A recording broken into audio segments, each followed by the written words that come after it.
When was the last time you asked for help? Not hinted, not hoped someone would notice, but actually said the words, hey, I need help doing X, Y, and Z. I can't do this alone. For many of us, those words feel impossible for ourselves. Asking for help for others, asking for help for ministry assignments may seem easier. We serve, we carry, we give, but internally and quietly, we crumble under the weight.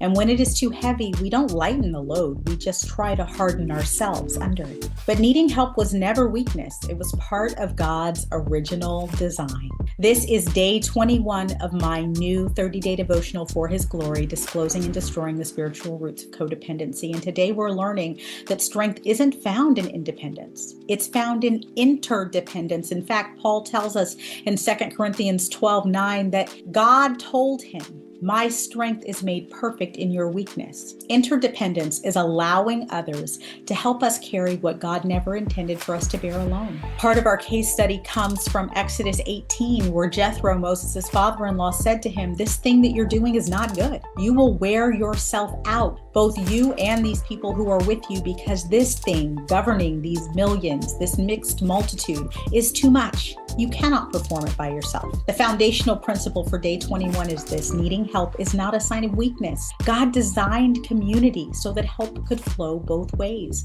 Receiving it is as holy as giving it. Many of our churches have people suffering under the weight of burnout, bearing loads that should be made for 3 to 5 people, being carried by one person for decades, because we are unwilling to ask for help, not recognizing that that is keeping those people who are intended to be moving down the path of discipleship from occupying their proper assignment and their proper place.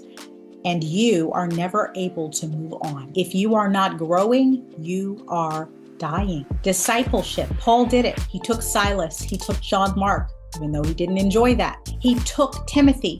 He took people with him so that they could learn the work and help bear the load. Discipleship is an act of wisdom and humility, and it invites God to provide through other people, through the people appointed to help you. In our story, we go back to Tasha, who had been diagnosed with cancer, stage 3. She didn't want to burden her children who were away at school, her mother, who was retired and had social plans galore, and she didn't want to distract her husband from his new church and from the impression that he wanted to make in his first 100 days.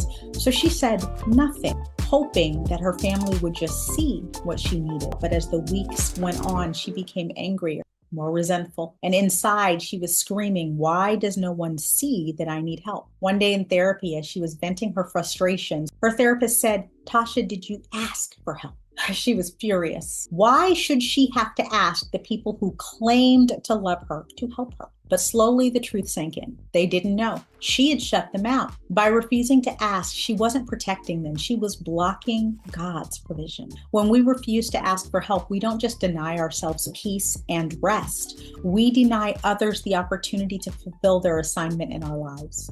You could be anointed and still need assistance. Look at Moses. Aaron and Hur had to hold his arms up physically. The word says they rolled a stone under him so that he could sit in the battle where Joshua was fighting. And as long as Moses had his arms up, the children of Israel prevailed. But when his arms started to fall, they would start to be defeated. That is what our lives look like. If you are working on behalf of the gospel, you are under attack.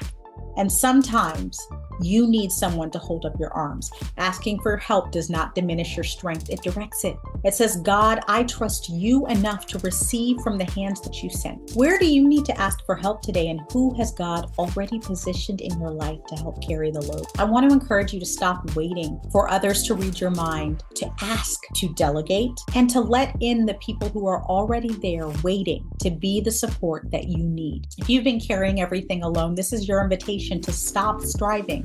Psalm 46:10 says, stop striving, be still, and know that I am God. Start receiving of God and from those around you.